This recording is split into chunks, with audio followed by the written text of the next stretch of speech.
hello everyone. I think we're still getting people coming in, but we've got a kind of lots to talk about, so we'll get started. Welcome to this event on fats, which is in many instances a forgotten nutrient in relation to thinking about environmental sustainability. My name is Tara Garnett, and I'm director of Table, which is a collaboration between University of Oxford, the Swedish University of Agricultural Sciences, and Wageningen University in Research. And we're a platform that tries to explore critical issues and contestations in food system discussions, tries to explore how and why people disagree and the evidence and the assumptions and the values they bring to their discussions. This event is inspired by a really great paper by two of our panelists, which is looking at fat and at the knock-on effects of a necessary reduction in the production of livestock on fat, because as we all know, you don't eat protein, you eat food, and food comes in bundles of different nutrients, and if you cut back on one food, it's going to have knock-on effects on many other kinds of nutrients. So this is the paper that tries to explore the implications of a reduction in livestock production and associated consumption, the implications of that for fat. So we've got 1.5 hours. It's going to be divided into two parts. In the first part, we'll have a sort of overview of the paper itself, which should be posted in the chat, and hopefully you will have read, because I think and if you haven't, I do urge you to go off and read it after this event. And then the second half, and there'll be some questions, and then the second half of the event will be hearing from speakers who are exploring some possible ways of reducing, of bridging the fat gap that we may experience. And we've got 1.5 hours. The event is going to be recorded. I hope that's okay by everyone. And I think that's everything I need to say. Speaker biogs are going to be posted in the chat. That's also an opportunity for you to, I think you should be posting questions in the Q&A, not the chat. Am I right, Matthew? Yes, that's right. Using the Zoom Q&A function. Okay, so post questions in the Q&A and not the chat. In the interest of time, I'm going to ask speakers to introduce themselves. That, as I say, their bios are going to be in the chat. And I'm going to hand over to Bojana right now to introduce the paper and her findings. Thanks. Oh, sorry, Matthew. It says here host disabled participant screen sharing. Should I try again? I was going to show some slides. Ah, great. Thank you. There you go. Yeah, now we're good. Good. So as Tara said, thank you very much for the introduction. I will go straight in talking about what we found out when we started investigating this topic. For me, just kind of as in a way of quick introduction to the topic, I'm going to kind of take it from personal perspective. So for me, the first time food sustainability, which is what I've been researching, I don't know, over 10 years now, and health kind of started to convolute together when I was working on one of my previous papers that was based on food system modeling. And as a part of that big model that I built to try and kind of predict what would be the consequences of different diets and different things around food demand, such as food waste ratios, on land use and climate. And for that, one of the scenarios I wanted to have was what would happen if everyone ate healthily. And I had no idea at that point what that meant. I thought it should be quite easy to find some recommendations and put some, how much of different types of broad food categories people should eat. And I had some vague ideas that people should not overeat in terms of overall calories, that we should not overeat sugar, that we should not overeat red meat. And also I thought we should not overeat fat. So I actually put like a limit on how much oil people should eat in that scenario, without really kind of understanding much about whether, much around that.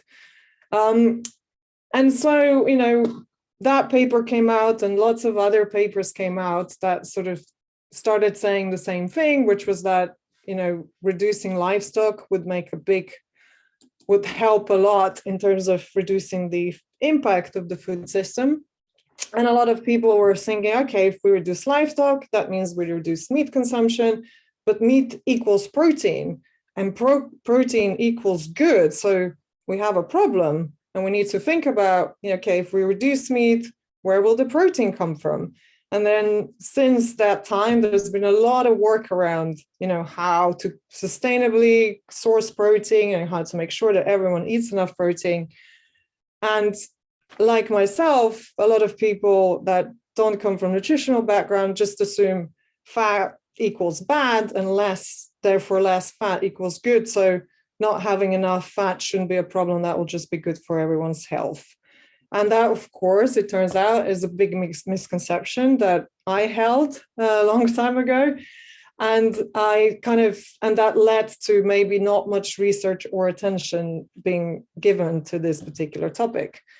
When I kind of realized this bias I had, I started doing some research around nutrition and fat. And what I realized was that this misconception I had was a misconception, that too much fat might not be that bad after all.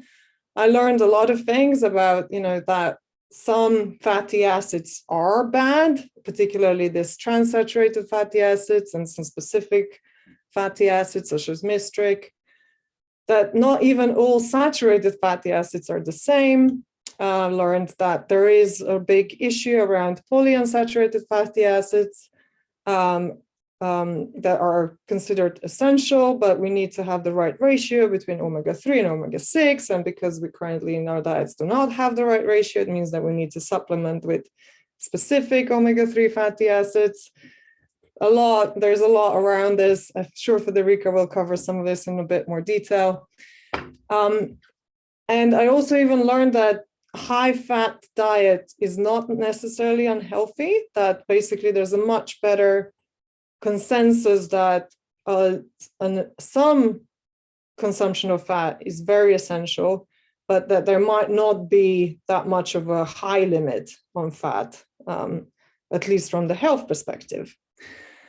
So on that basis, we started working on this paper that Tara introduced, Federica, myself, and Eileen, who's also from SLU. And the first question we asked ourselves was, how does fat consumption compare to recommendation globally?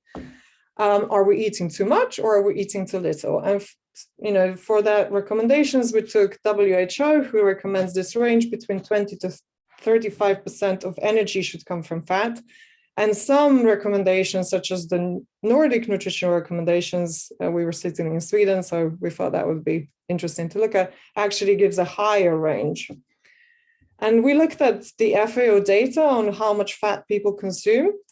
And these are like big kind of regions. So Western Europe, which is something where a lot of the listeners are probably familiar with, Northern Europe.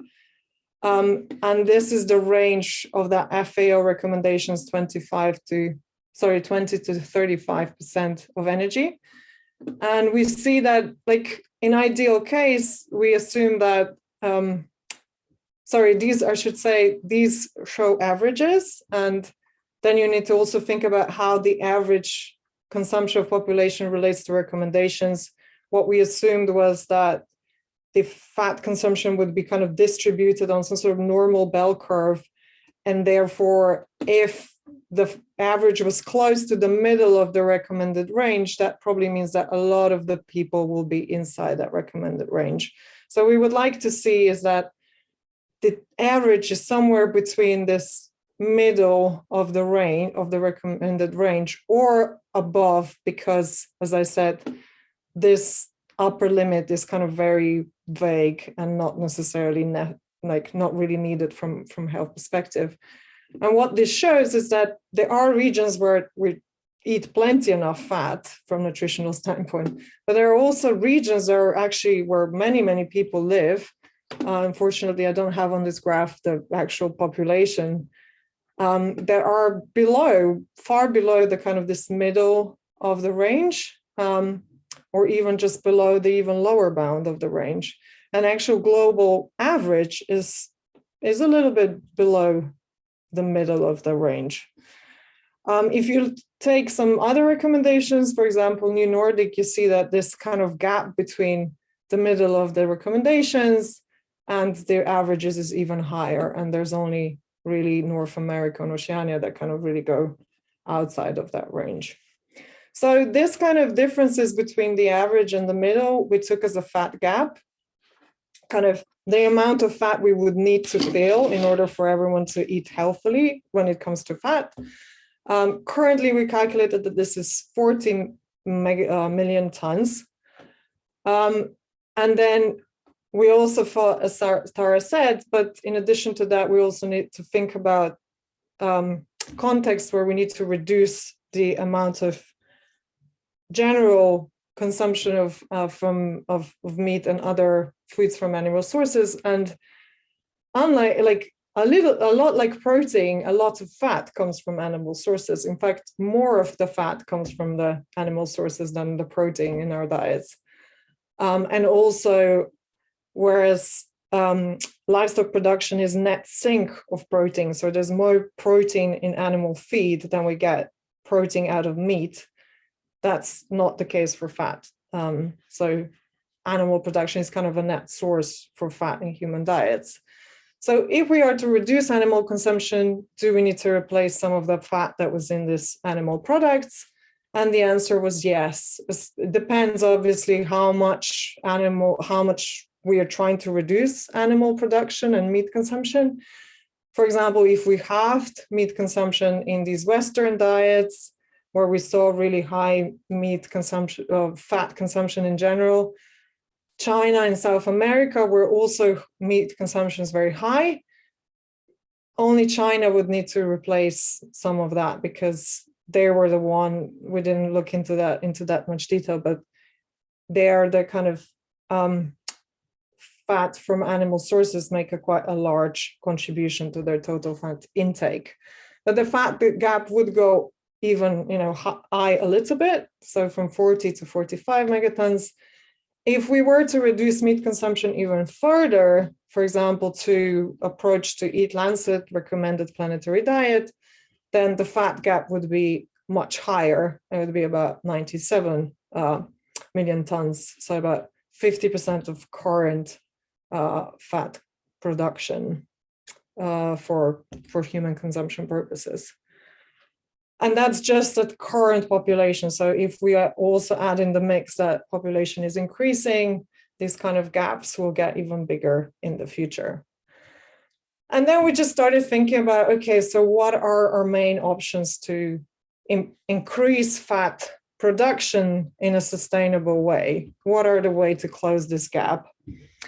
Just being aware that many of the bigger plant sources of fat also have problems. For example, we all know about palm oil and deforestation, soybean oil, very similar story.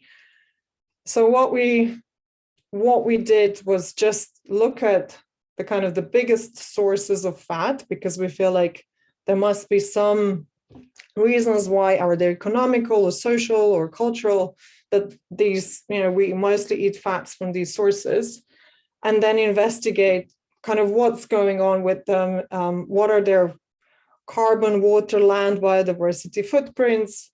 I'm not going to show you all of this, like all of those results. They are in the paper, so if you're interested, please do check it out there. I will just kind of tell you what we kind of, the overall conclusion around this, what potentially could be increased sustainably and what perhaps cannot be, even though, yeah. And then we found some kind of surprising things. So first of all, I'm just going to give you 10 seconds so that in your own minds, you think about which foods you think contribute most fats on global average to our diets. I just 2 minutes, Diana. Sorry? 2 minutes. Yeah, no, just thank you. Okay, I can't give you much more time. But number one is pork, including lard, which I thought was surprising. Number two is dairy, so fat in milk and other dairy products. Then it's soybean oil, palm oil, very close together. Beef, including tallow, poultry, rapeseed oil, sunflower oil, eggs, and then groundnut oil. So a kind of bit of a mix of animal sources and plant sources. If we now think about which one of these candidates we could, expect some sustainable increase in production and consumption, pork is out because it's a meat product and comes with all of those livestock related issues around sustainability and resource use. However, it turns out that we have stopped eating lard, but lard is still produced because it's a co-product of pork production. So there is definitely it's kind of really even difficult to find data on where lard and tallow are currently going to that are being produced. But there seems to be like a bit of a mismatch between our muscle meat and lard consumptions, probably based on the assumptions that lard is not good for you, but maybe Federica will cover, that's not necessarily the case, especially not compared to something, some other sources of fat. So there they are. They could be some sources. Dairy, again, it's nutritionally not bad for us, but from sustainability point of view, difficult to imagine how we could increase that. Soybean is tricky because a lot of the soybean oil is a co-product of animal soy feed production. So these two are kind of linked again. So soybean oil production is again linked to animal production, if that makes sense. So here, if we ate more soybean protein, then maybe we would have more soybean fat, but not kind of on its own. Palm oil, we know all the huge issues around deforestation, but we have seen some good evidence that it could be that we could sustainably increase palm oil production from current plantations just by improving the kind of practices, agricultural practices, and potentially, improve fertilization and stuff like that, which obviously has some trade-offs, but nevertheless. Poultry and beef we're going to rule out. Rapeseed oil is really interesting as well. It's one of the healthier oils that has really increased in popularity in Western Europe, but actually it's grown in rotations, and in order not to deplete the soil and start pest problems, you can't grow it more frequently than every 5 years, especially after the nano-insecticide ban in the EU. Sunflower oil is not so good for nutrition. And then we also have groundnut oil, who could, if we could again increase the yields of groundnuts in particular in Africa and South Asia, could be a really good source or source of additional fat. And then there's other things as well, such as fat from microbes and insects, similar to the way we're thinking about, protein from fungi like corn. We could also have fat. And also there's a big question around all this fat that we put in biodiesel and burn for energy. And given that there's not enough fat for people to consume today, there's a lot of questions around ethics and sustainability there. So I will stop here. Okay. Yeah. Thank you. Okay. Well, thank you, Bojana. I realize that's a lot to squeeze into one presentation. So let's move on to Federica, and we will be discussing some options and solutions later on in this event. Yeah. So indeed, Federica, indeed. over to you. Sorry, I will stop sharing so that Federica can take over. But yeah, Federica was my co-author on the study, who was kind of in charge more of the nutritional side of fats. Hi, everyone. Yes, thank you, Viviana. Good afternoon. And yes, I am going to talk about the nutritional aspect of the fats. I will do an overview of what the fats are, why are important for the human body, where we can find the main fats, and then I will do an overview of the evidence that we have in relation between fats and health. Okay, but let's start. Can you see my slide and you can hear me, right? Yeah, perfect. So what are the fats? The fats are one of the macronutrients of the diet together with the protein and the carbohydrate. So from 1 gram of fat, we have like 9 kilocalories. And they are hydrocarbon chains. And this is very important because these chemical properties, giving them the possibility of being hydrophobic, non-polar, but it's actually an important physical property for the different function in the body. Then fats are actually the structural components of triglyceride, phospholipids, and VAX, and together with the steroids, such as like cholesterol, they form the lipids class.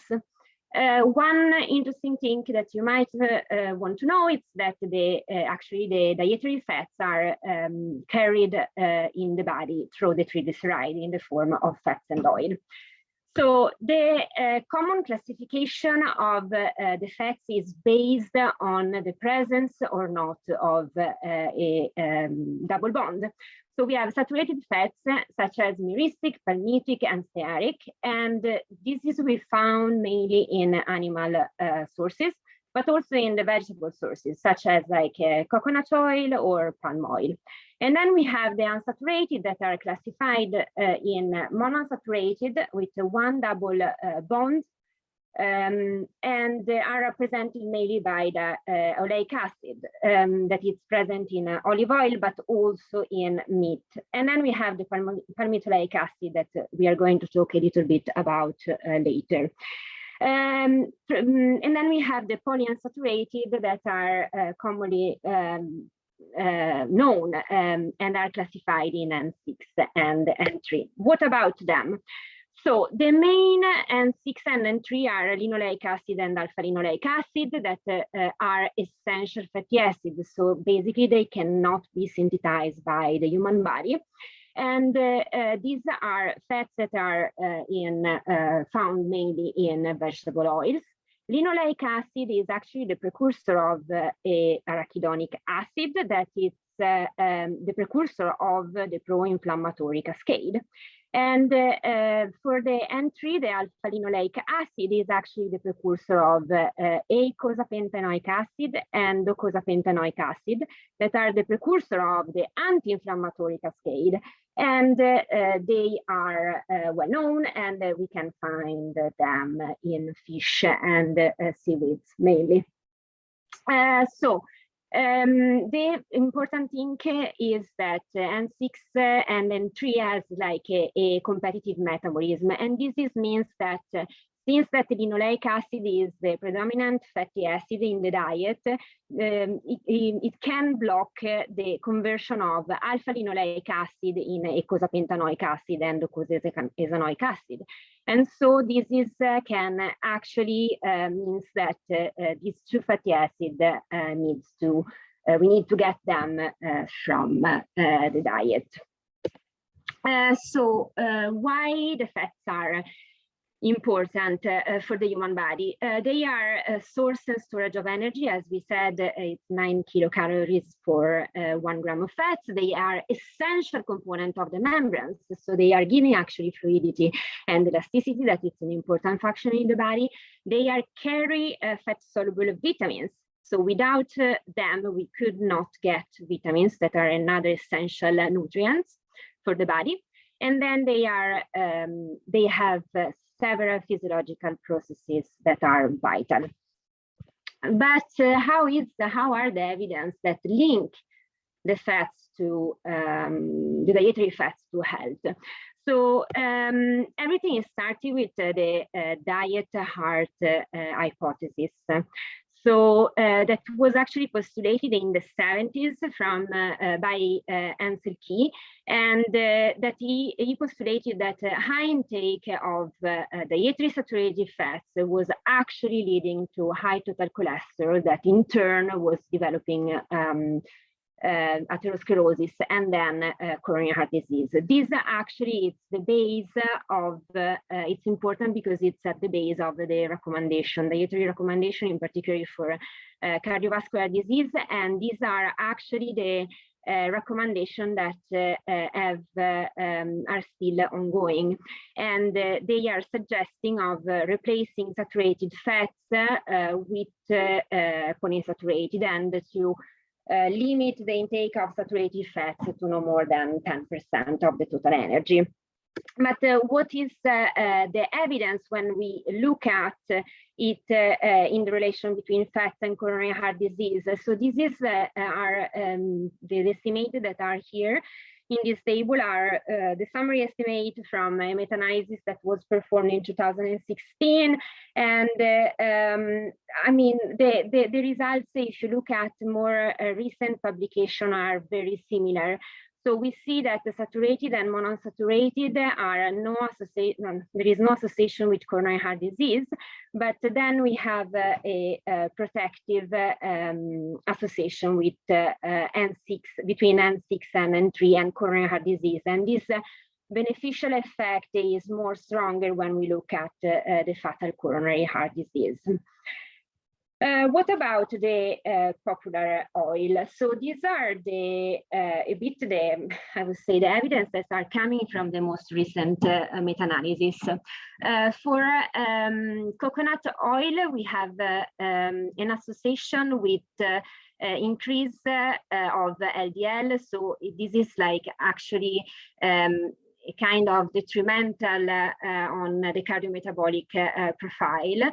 When we look at the palm oil, there is an evidence of increased risk of myocardial infarction, but the evidence is actually not strong, and it's based on not high quality meta-analysis.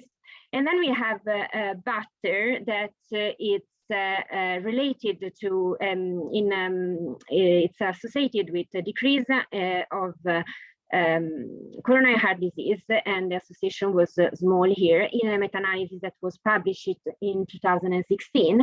And then we have an evidence that was a tendency of increased risk of coronary heart disease coming from a study recent published from the EPIC.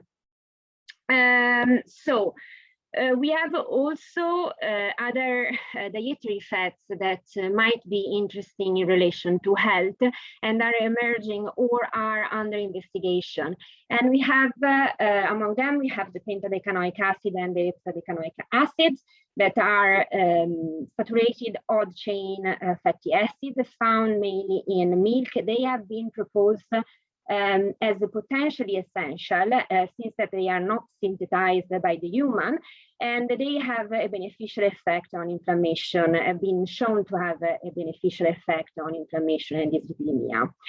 Among the monounsaturated, we have the cheese and the trans-palmitoleic acid. The cheese is found mainly in salmon, cod liver, macadamia, and sea butter, and there is evidence of increased insulin sensitivity and decreased lipid accumulation. Whereas the trans-palmitoleic acid, although it's a trans fatty acid, it can be found naturally in dairy and ruminant fats. And there is a consistent association in relation to decrease incidence of diabetes. What about the trends in general? We have actually, we know that the industrial trans fatty acids are detrimental, and they are mainly banned or limited in the food, in the industrial production of food.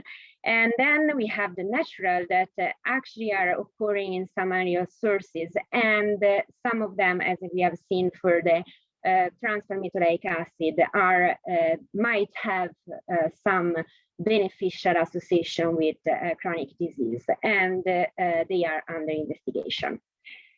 And then I just want 2-minute warning, Federica. Yes, perfect. So we have just the high fat diet, so that are based on the production of ketones, and they have been actually shown to have a promising association with neurological diseases such as like epilepsy and Parkinson or Alzheimer's disease. So just to conclude, fats are fundamental for humans. Different fats have different function with different association to health. Fats are not detrimental as been told earlier. And further knowledge, of course, needs to be built to understand the mechanism behind the role of fats. And just remember that they are the most energy dense macronutrients. So you need to limit just for this reason. And always keep in mind to balance them with other macronutrients and adjust energy intake and expenditure to achieve and maintain a healthy body weight. Thank you. Thank you very much, both to Federica and to Bojana. So the sort of floor is open for questions now. So please post them in the Q&A. But if it's okay, I might kick off with a question of my own. It's about this range. You took the midpoint of the WHO recommendations of 27.5% of energy to come from fat. And I appreciate that, as Bojana pointed out in her presentation, that if you take the midpoint range, lots of people are going to be consuming less than that, so you have to allow a safety margin. But did you do any modeling that looked at what would happen to global fat requirements if you took things down a bit? And also what the problem is with eating less than 20% of your energy from fat? What are the actual health outcomes that might arise? Yes, I'll do a quick comment. Federica, you might be good to complement that. In terms of what the reason why this lower limit is important is, like, I guess 3 reasons. One is that there are some vitamins that are only soluble in fats, and therefore to even get enough of those, you need to kind of eat enough fats as a medium of transport for those. Second one is just the energy density. So it's kind of quite difficult to eat enough calories without eating fat. You kind of just see this correlation of just undernourishment of people with lower fat diets. And the third one are essential fatty acids. So the fact that we need to eat enough of those to just even fulfill the functions in the body. Federica, is there something you would add to that? No, exactly. I mean, the main, it has in one slide, I have summarized. I mean, it's like the vitamins, the fundamental function for the membranes. I mean, without that, we cannot make membranes. Yeah. Exactly. And then you have said very well. I mean, the essential N3 and N6 that are the precursor of the modulation of inflammation. So. Thank you. So that there are some questions in the chat which are roughly speaking to do with what vegans should do if they're not eating some of the long chain fatty acids, and perhaps you can comment on that. Federica, I think you'd probably be better for that. I know we looked a little bit.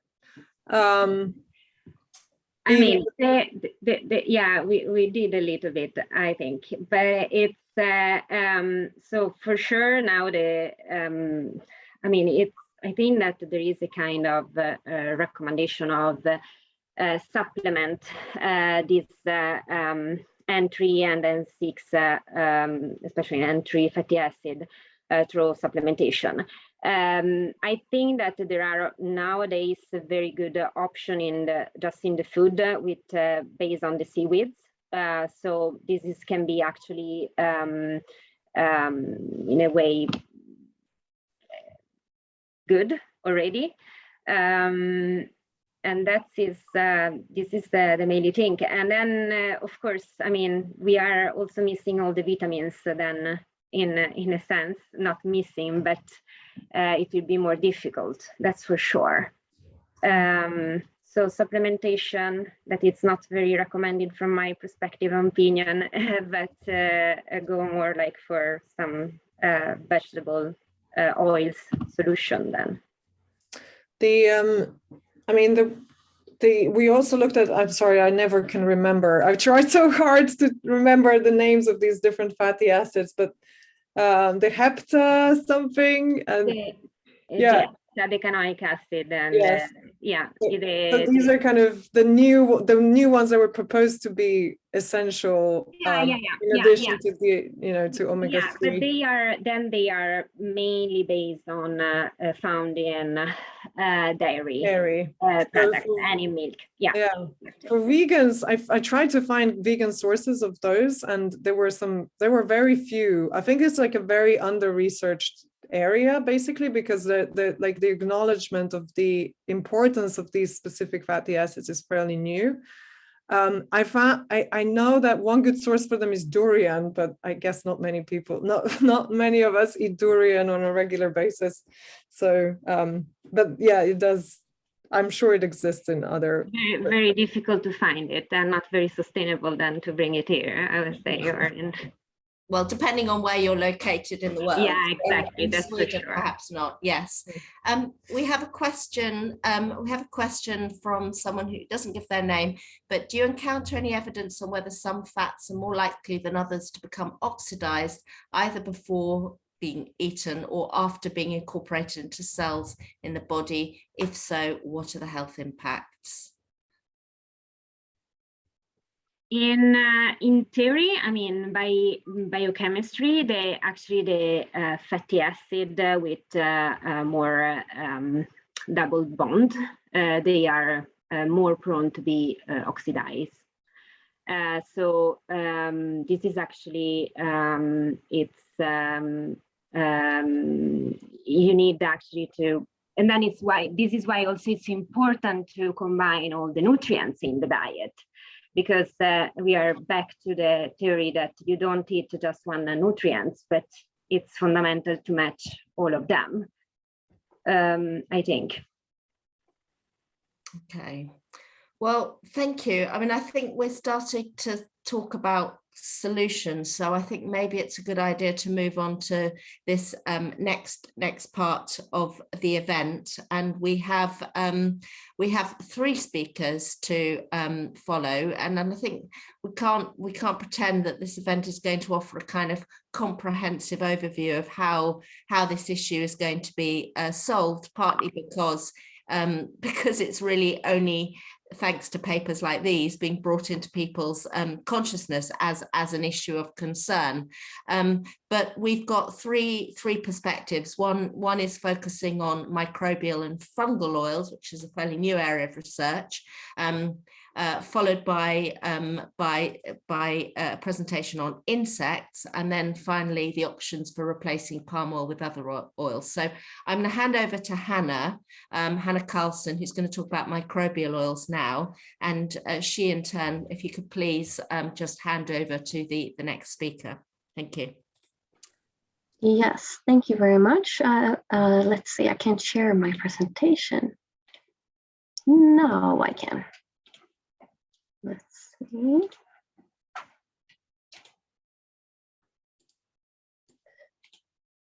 Right, can you see it? Good, thank you. Yes, my name is Hannah, and I am a researcher at SLU, the Swedish University of Agricultural Sciences.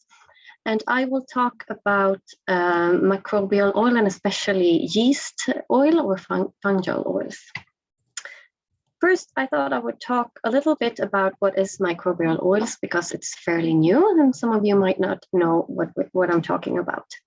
So it's oil or fats produced from microorganisms. So it could be yeast cells, or algae, microalgae. It's been quite a lot of talk about microalgae, at least in the biofuel sector. Could be different types of fungi or bacteria. So if they are capable of accumulating more than 20% of their body weight as fat, they are called oleaginous microorganisms. And the pictures here you can see on the top here is oleaginous yeast. And as you could see, those little bubbles inside the yeast cells, those are fat bubbles.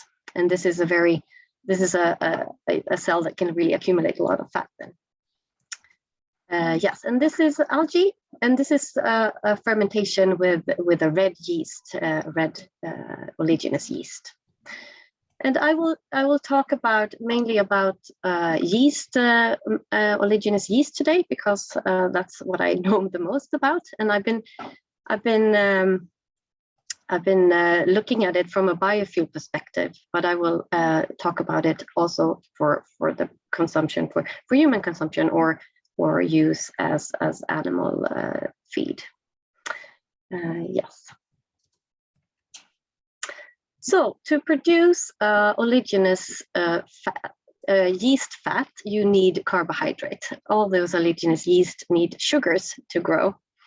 And that can be sugars from, for example, straw, as in this picture, but then the feedstock needs to be pre-treated so that the sugars are in solution.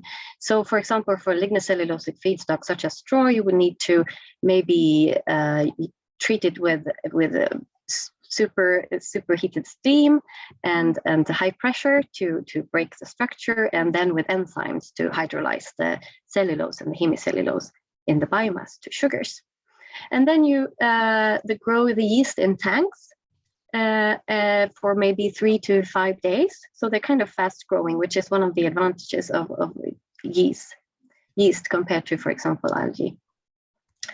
And they grow or accumulate fat generally in nutrient limited conditions. So that means that you will want to have high sugar content, but low, for example, nitrogen content, which also means that you would like to have a feedstock with low nitrogen content, such as lignocellulosic biomass, for example, which is good for this kind of production. Yes, so then, as I said, the fat will be a bubble inside the yeast cell, so that will need to be opened up somehow or destructed the cell wall so that the fat can come out, and you will get a oil and a yeast biomass, a byproduct, which is a little bit of protein and some other things, and that could potentially be used for example, animal feed. And it's produced approximately in the same amount, maybe preferably a little bit more oil than yeast biomass. Yes, so the fatty acid composition of those oils that come from oleaginous yeast are very different for different types of yeast, and it also depends on the carbon source. If they get more C5 or C6 sugars, for example, from the feedstock. It also depends a little bit on the growing conditions, on the temperature, for example, of the reactor. But in general, many of the yeasts can produce oil that have similar properties as vegetable oils. But as I said, very different for different strains. There have been very limited use of this kind of oil for human consumption, especially during situations where we maybe had to think about resource use and so on during the world wars, for example. There has been trials and production of yeast oil for human consumption. But it's also used today more and considered maybe more as a feed ingredient, and especially maybe for fish. Yes, and this is yeast oil, and up here I just put a picture of the common baker's yeast that's also been considered as an oleaginous yeast, just to say that to eat yeast is not to use microorganisms for producing food is not anything new. We are using this yeast, the baker's yeast, for a lot of different purposes, such as for baking bread, or also making beer, and also for biofuel ethanol production. So what are the feedstocks that are interesting for this kind of production? So a lot of attention has been in the researches on lignocellulosic biomass. This is because it is a quite abundant biomass, and it also is relatively cheap compared to other biomass. So I'm thinking about crop residues, forest residues, different kinds of woody biomass, or energy forests, and so on. They can also grow on glycerol, which is a byproduct from biodiesel production. So that could potentially increase biofuel production then by also using the byproduct. They can grow on different kind of sugar substrate, molasses, syrup from whey. And this, I put an example here from the literature. This is a recent study that just looked over different substrates that have, or feedstocks that have been considered for oleaginous yeast production. So there's just a lot of different substrates, but the lignocellulosic biomass and different wastewaters, fat, oils and fats have been considered. Yes. The theoretical yield of lipids from sugar is 0.32 grams of lipids per gram sugar, but in practice that yield is around 0.2 grams per gram sugar, and this is because the yeast is also using sugar to build the cell wall and so on.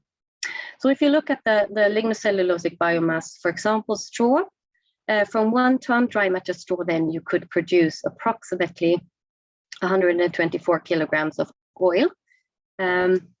Or if you look at salix, we have a lot of research on salix, which is an energy forest crop that has quite high yields. You can produce approximately 104 kilograms of oil per ton dry matter.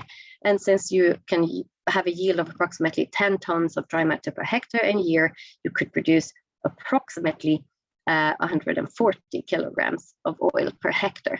And this could be compared to, for example, rapeseed in Sweden.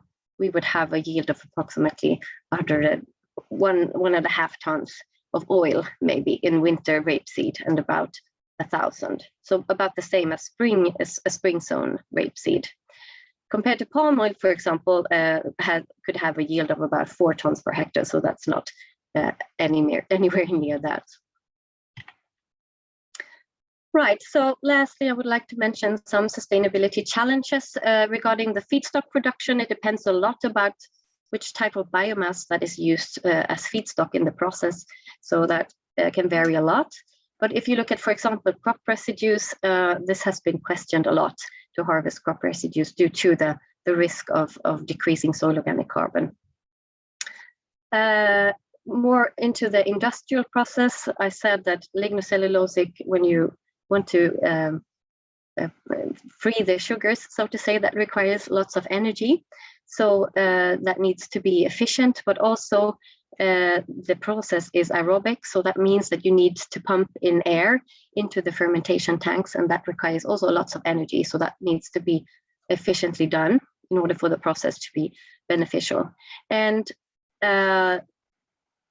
there's also a need to develop a good extraction method for the lipids that does not involve hexane, which is a problematic substance in many aspects. And also on an overall perspective, maybe in a systems perspective, it's good to find the good use of the protein-rich byproduct that could be beneficial. Also, this is also important in an economic perspective for producing this kind of oil. Thank you.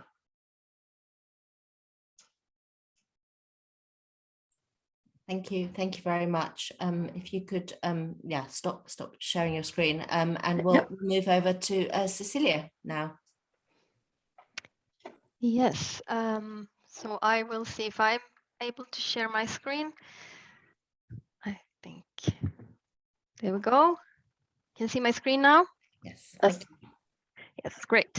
So my name is Cecilia Lalander, and I'm an associate professor at the Department of Energy and Technology at SLU. And I work with waste management. So this will be a different perspective of this issue once again, looking more into the how,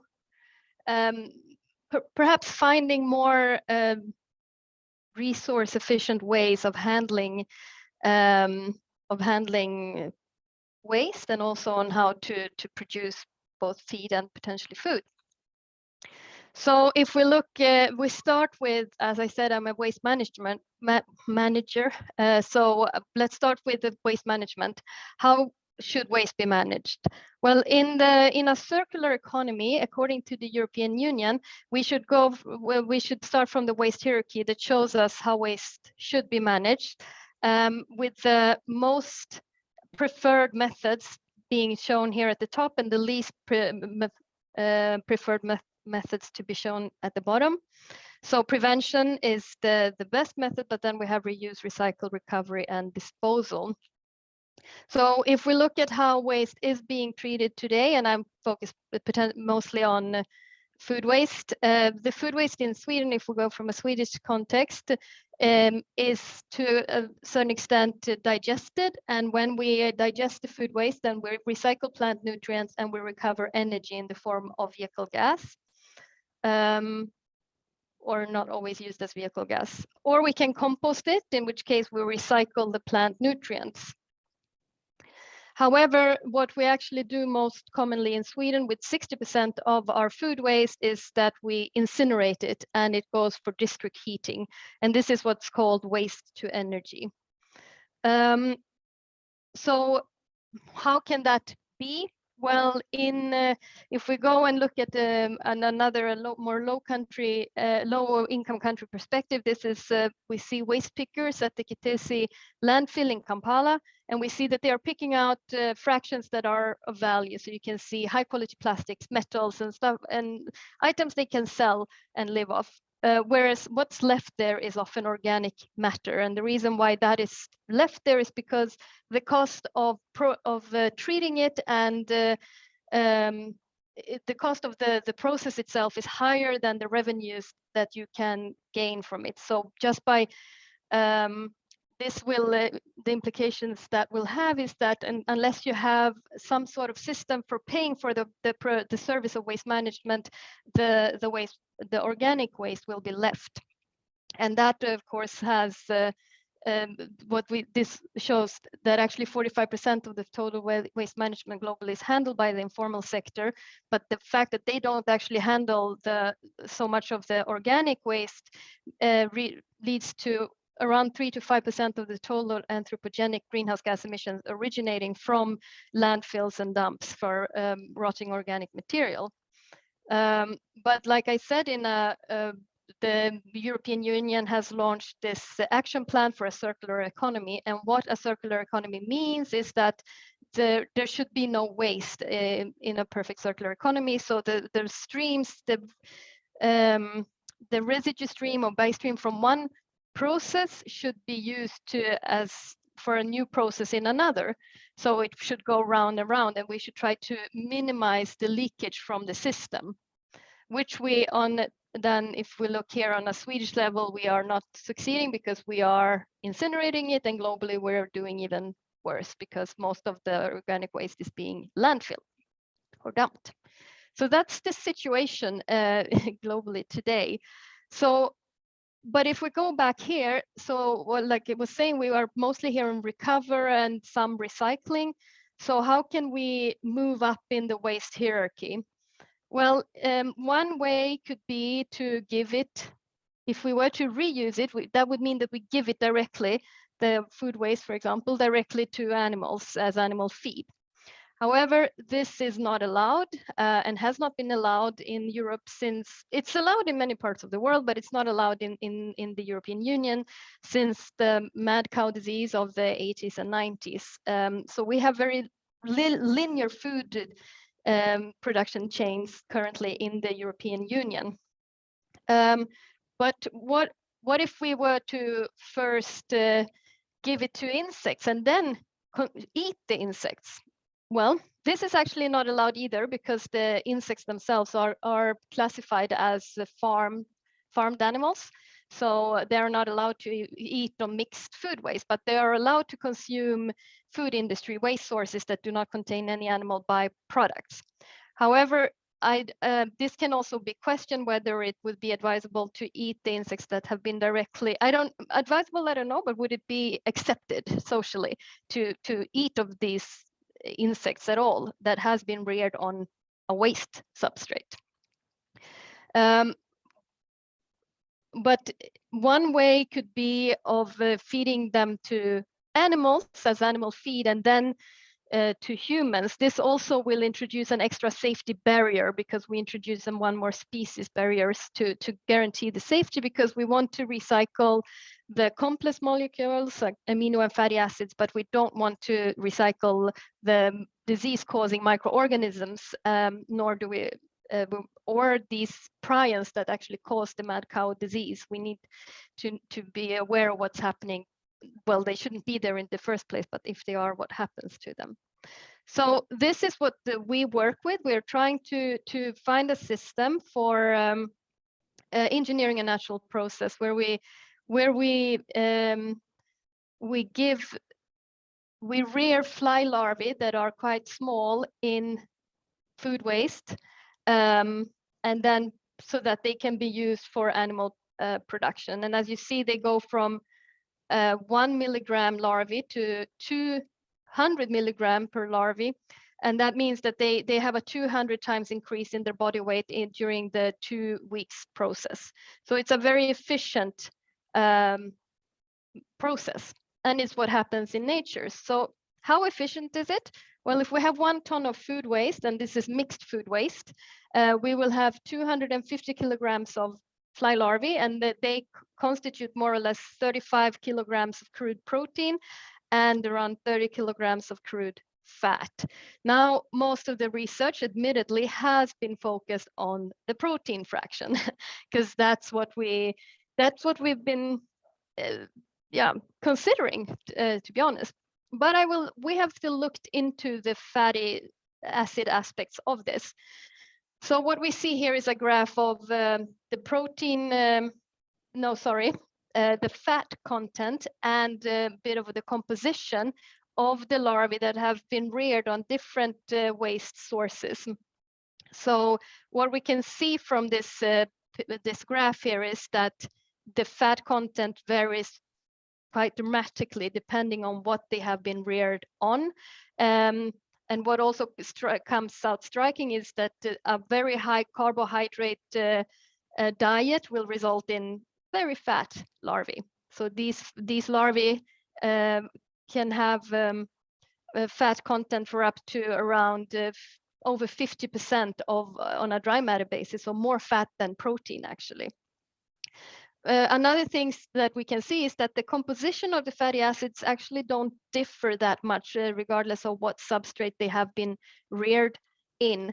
So we have the absolute mostly saturated fatty acids. And then we have some of these monounsaturated fatty acids, and then just very small amount of polyunsaturated fatty acids. And I should mention that these larvae that we investigate, this is the black soldier fly larvae that we use, and they actually stop feeding in their last larval stage. So they have to gather all their energy in their larval phase before they become flies. So that means that they are a bit fatter than other insects because they don't feed in their adult stage. So if we just have another look on the fatty acid composition, what this graph shows is the fatty acid production value. So if it's around 1, then they have the same amount in themselves as was in the feed. So what we see here, this is up to 100 and even more for this lauric acid, which is a very short chain fatty acid. So they synthesize if it is above 1, then that means that the larvae are synthesizing the fatty acids themselves. They're not getting it from the substrate. And it's obvious that the absolute largest proportion of their fats come in the form of lauric acid. So it's a very short chain fatty acid. But if we take away that and look at the other fatty acids to be able to see, What is interesting here is, like I said, if it's above 1, they are synthesizing it themselves, but if it's below 1, they are not. So here, some people would consider the more interesting fatty acids can be found here in the longer chain unsaturated fatty acids, and they do not synthesize these. But what they do, but they convert some of it that is found in the substrate into their own body mass. So if you have a waste substrate and you want to extract the fatty acids from that, then you can use kind of biological harvesting of those fatty acids, but it's not super efficient for these long chain fatty acids. But having listened to these discussions is also very interesting, just that the fact that the larvae actually synthesize, their insects, they synthesize a lot of their own fat. However, if we look at the environmental impact of insects, but this is based, I have to say, based on using them as a protein feed, because that's what the research that has been done. So if you look at the environment— warning, Cecilia, sorry. Yep. So this is the environmental impact of the insect-based feed, and what we can see here is that the baseline, the insects here, has actually a higher environmental impact than many of the common protein feeds.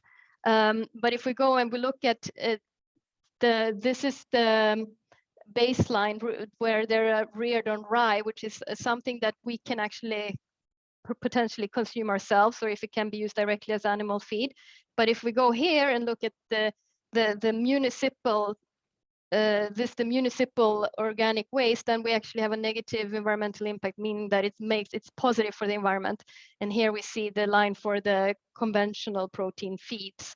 So we really have to consider what we are feeding the insects. So just some further questions that we can ask ourselves that a bit misspelling there, but you understand. How would the environmental impact of insects rearing be if it was estimated on a fat content, because that was the protein content that I showed you? We don't know. Are there animal health benefits from consumption of insect fat, and can insect fat extracted from food waste through the insects be directly used for human consumption? That's questions that we don't know yet. So yeah, that's all. Thank you. Thank you very much indeed. So our next and our final speaker is Adrian Muller. So over to you, Adrian.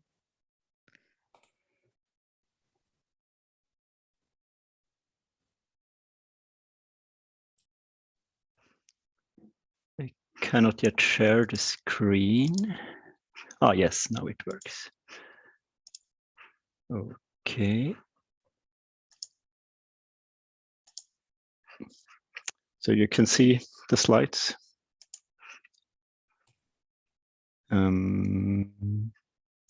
Yeah, I will shortly, I'm Adrian Müller from the Research Institute of Organic Agriculture, FIBL, and I will shortly talk about an ongoing project here with a focus on replacing palm oil use in Switzerland with rapeseed oil, also in the organic sector, but I will give it a little bit of broader perspective.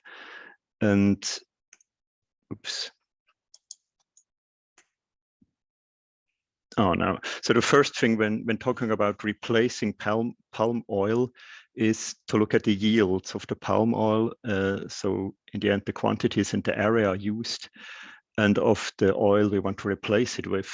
And just these are like graphs on where the palm oil is grown. This is basically in 3 countries actually. Globally, you see it on top, and the yields there are quite high. This is now oil palm fruit yields. It's not the oil yields. I will come to those later, but you also see that these yields can vary quite strongly between different countries, and also the third largest one has quite low yields. And what is also important when looking at palm oil and trying to see how much has to be replaced, that it's quite a complex cycle, because it's sort of a permanent crop over 25 years, and the yields are quite low at the beginning, then they have a high phase and they are coming down again later. So when estimating the yields, it's important to know how old this plantation is of the palm oil where you want to replace it. So this goes then all into the estimates what happens on the palm oil side, or how much area you need for which production. And on the rapeseed side, you can have the same picture. Here is the rapeseed production in Europe. And you have also some key countries like France, Germany, Russian Federation, Ukraine, Poland. And you also see that the yields in these countries are sort of in the middle range, sometimes a little bit lower, but the yields can also quite vary between countries. So this will quite affect how much area you will need to replace the palm oil. And what also is important, these yields, this is now sort of a timeline of the yields of 6 different countries. These yields can vary strongly between the years. So it's not so easy how much you need then to replace a certain amount. And maybe the dynamics is totally different from the dynamics you would have on the palm oil side. So it's not only about how much you produce, but it's also about how you can hedge against these volatilities, maybe with market dynamics and so on when replacing it.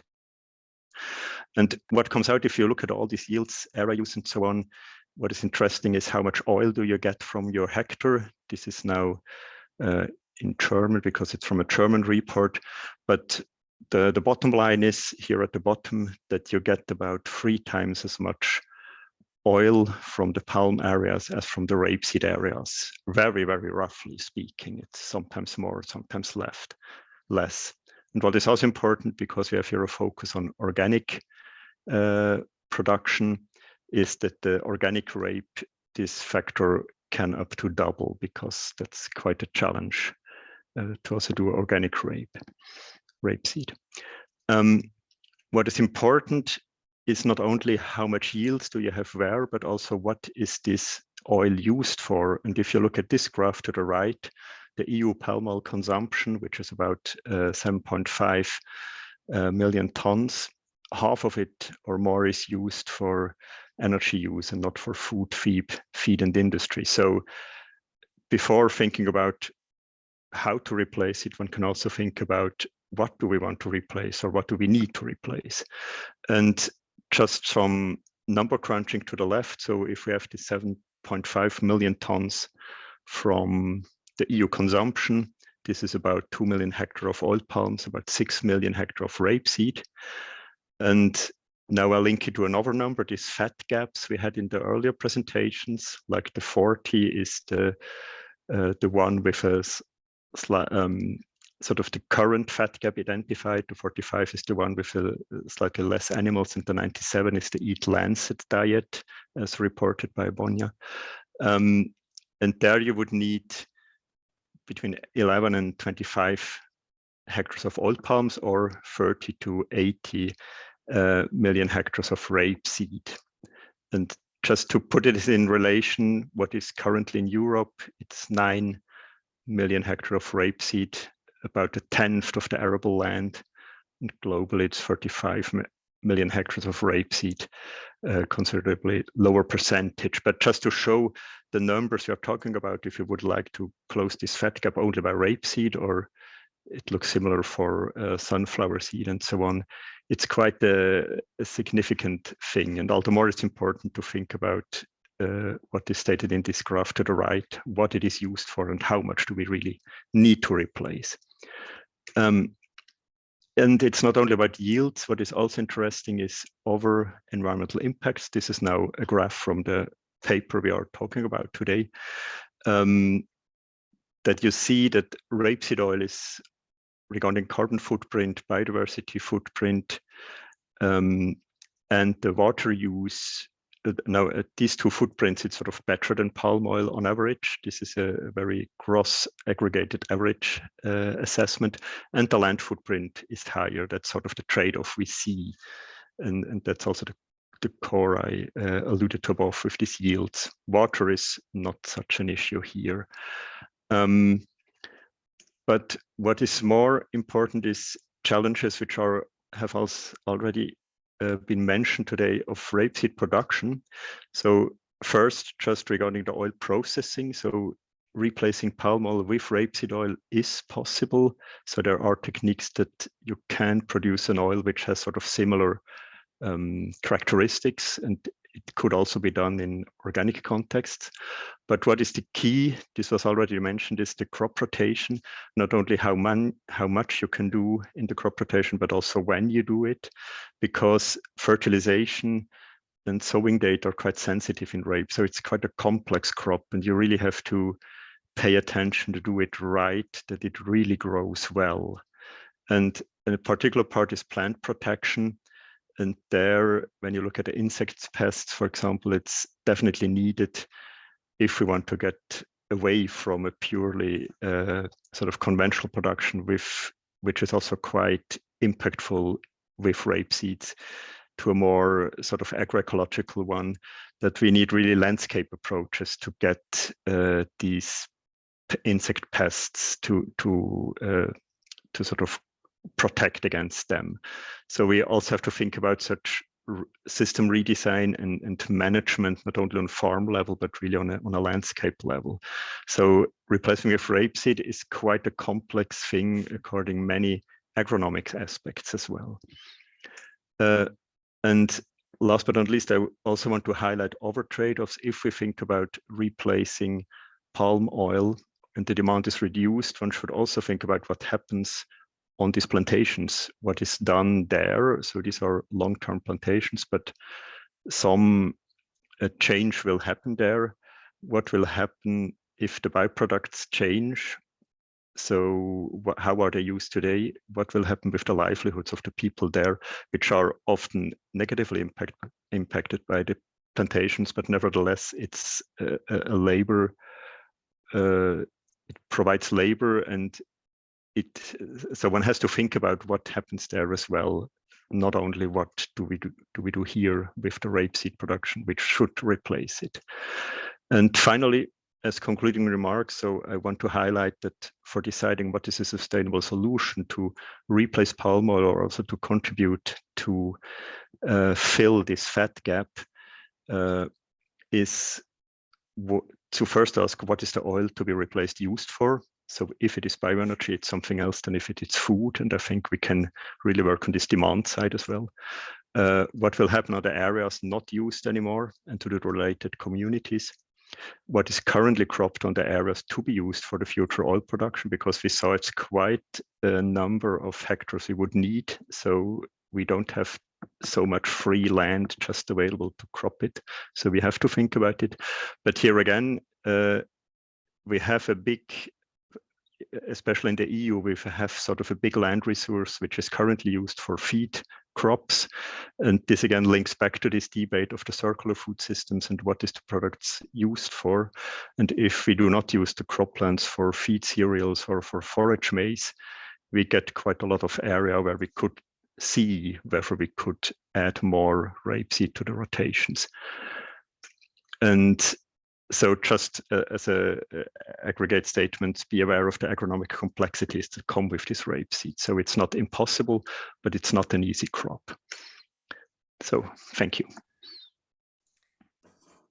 Thank you very much, Adrian, and thank you to all our speakers. We have time for a bit more for more questions, and I think it would be good to bring in both the speakers who kind of presented in the first half, as well as the second half speakers. And we've got a number of questions. One of them was about the potential for using black soldier fly larvae, using both the protein and the fat of them for human consumption. And I'm wondering whether you can comment on not just the acceptability and the technical feasibility, but also the legality of this approach. So that's one question. I think another question, I mean, there were some questions that was focused on organic production and rapeseed for Adrian, but I think you've probably answered them. But if you wanted to add any more, it seems like there's no free lunch, and that some of the solutions may lie in the sort of legislative rather domain as much as in the sort of agronomic and in the environmental. But perhaps, yes, if we can have some questions for Cecilia and for Adrian, yeah,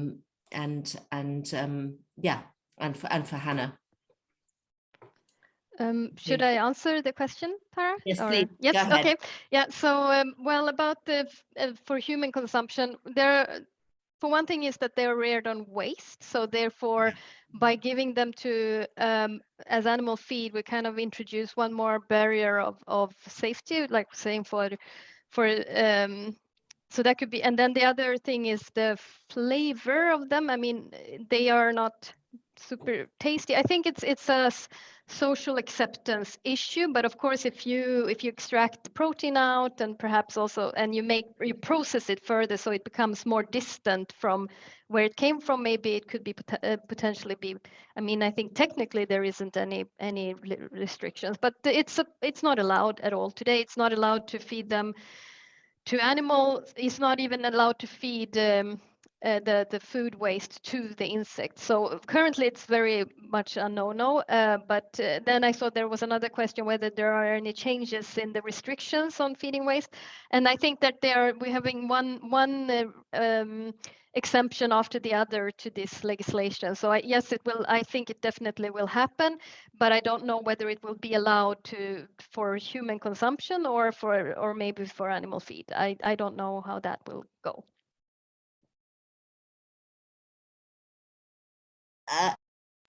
Adrian, do you want to say a little bit more about the kind of challenges, the organic challenges of organic production in rapeseed? And also, we have another question for you, which is that given the evidence of different nutritional needs for different fats that Biana and Federica discussed, should we be looking at land use and greenhouse gas emissions per production of specific fats instead of per overall weight of product?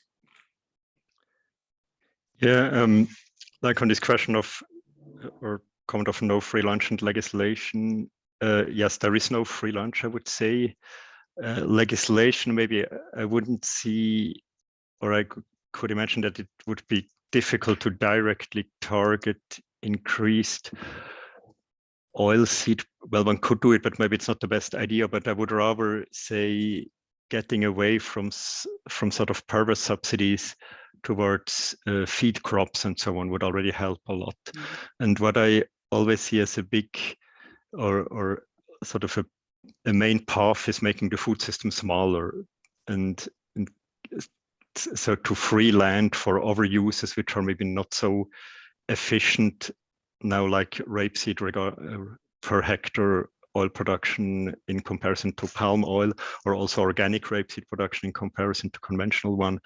If the whole food system is smaller, we need to produce less, so we get a little bit more room for less extensive production systems that then perform well on other indicators also.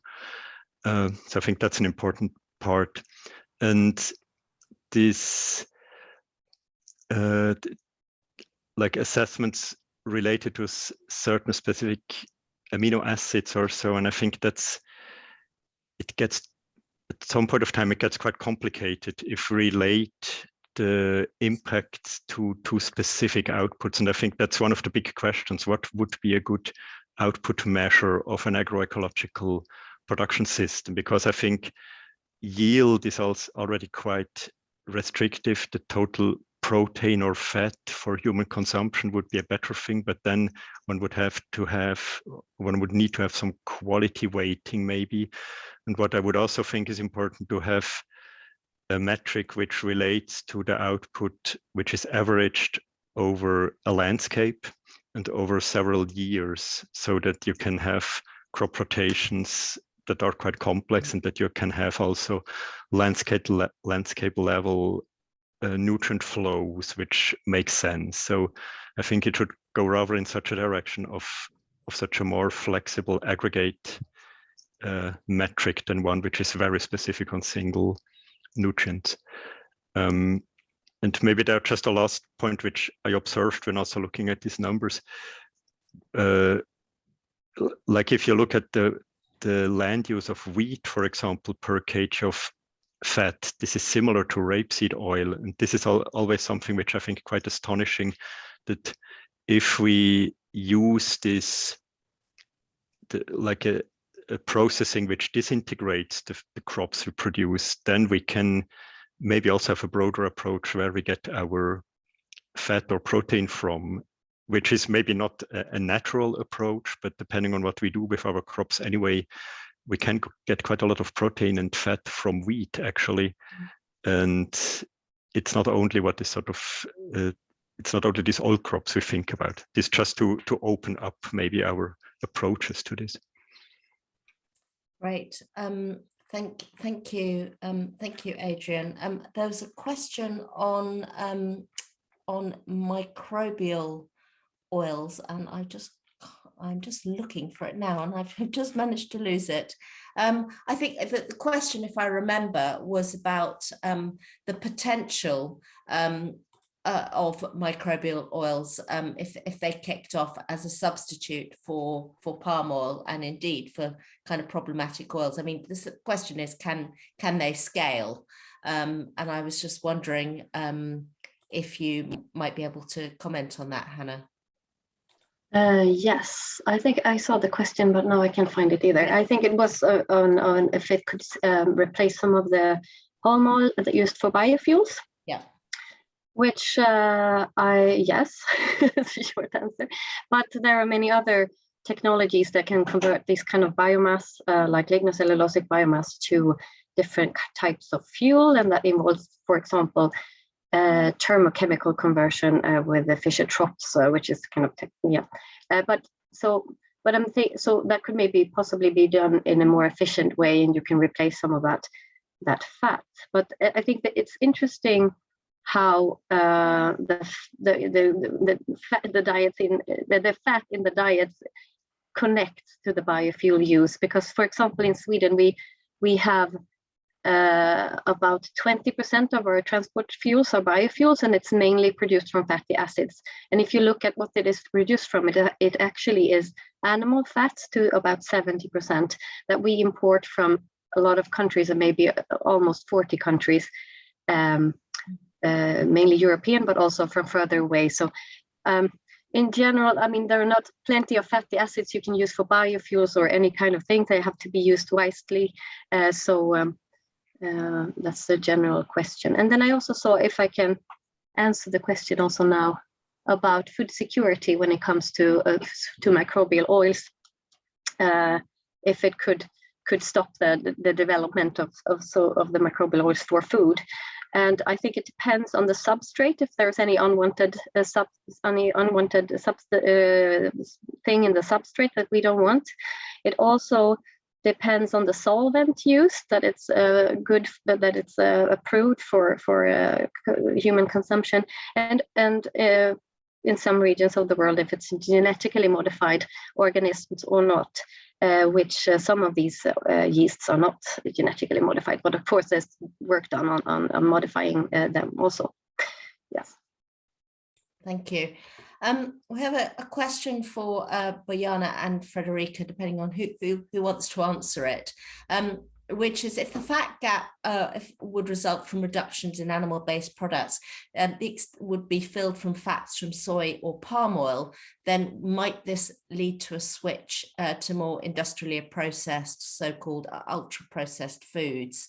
And what might be the implications for health and diets?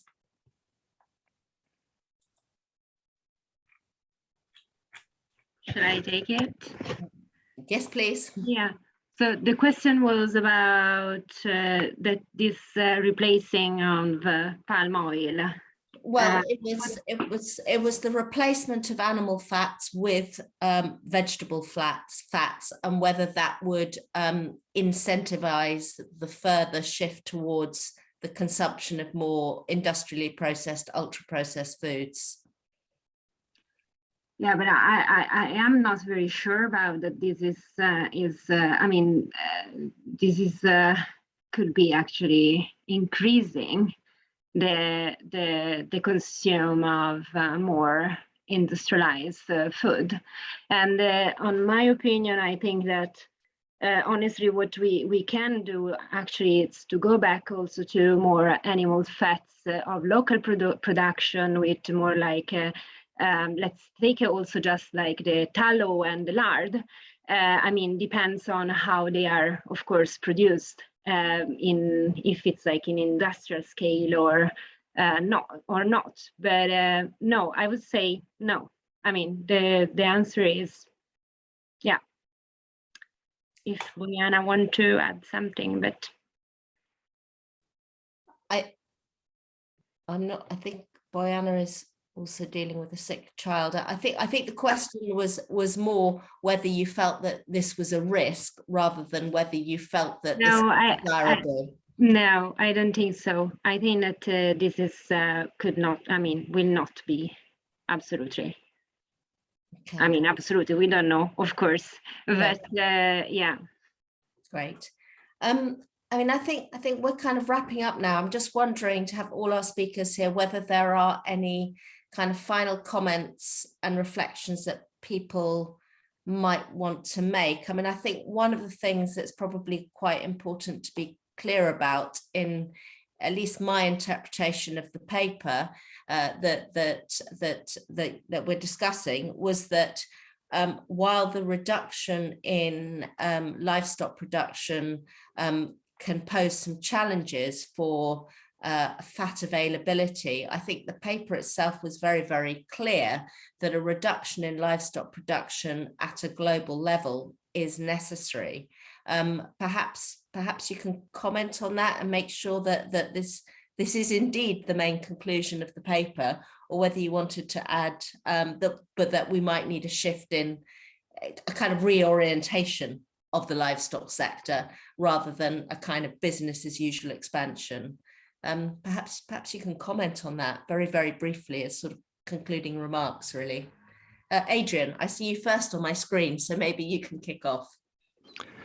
Yeah, I think definitely we need to reduce the animal numbers in the countries where we have so high meat consumption.